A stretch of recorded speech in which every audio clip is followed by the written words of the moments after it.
বরবাদ মুভির সাথে দাগিকে কম্পেয়ার করেছিল। আমি এটা যাচাই করতে কিন্তু শ্যামলী সিনেমা হলে 350 টাকা দিয়ে টিকিট কেটে আমি মুভিটা দেখতে গিয়েছিলাম। বিশ্বাস করবেন ভাই, ওটা কোনোভাবেই মুভির কাতারে পড়ে না। ওটা একটা নাটক ছিল। আধা ঘন্টা 40 মিনিট দেখতে দেখতে আমি ঘুমিয়ে পড়েছিলাম। আমি আমার পেজ থেকে একটা রিভিউ দিয়েছিলাম। আমি এই জন্য গিয়েছিলাম যারা আসলে কি বানিয়েছে।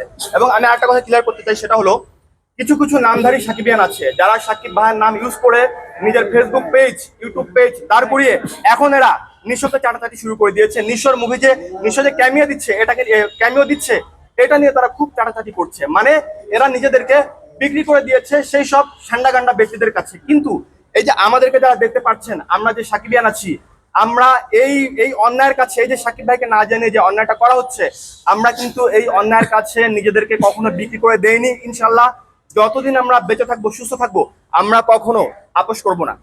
আমরা কখনো এই অন্যায়ের কাছে আপোষ করব না। এবং আমাদের দাবি একটাই থাকবে, শেষ পর্যন্ত আমরা এই দাবিতে অনড় থাকবো, যতদিন না পর্যন্ত এই আফার নিশো ডিরেক্টলি ভিডিও করে মাপ না চেয়ে সাকিবিয়ানদেরকে সরি না বলে এটা না করবে, ততদিন আমরা যে সাকিবিয়ানরা আছি, আমরা লয়াল সাকিবিয়ান যারা আমরা সাকিব ভাইকে মন প্রাণ দিয়ে ভালোবাসি, যারা আমরা নিজেদেরকে মানে বিক্রি করে দেইনি কারো কাছে, আমাদের এই দাবি অনড় থাকবে। ধন্যবাদ। আচ্ছা, আপনি যে বললেন যে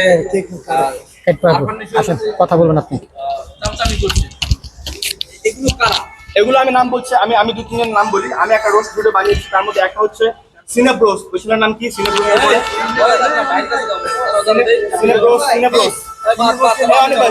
ছেলের নাম কি? ভাই আপনার ভিডিও নেব। রাজ। আচ্ছা আমি নাম বলছি একটা করে।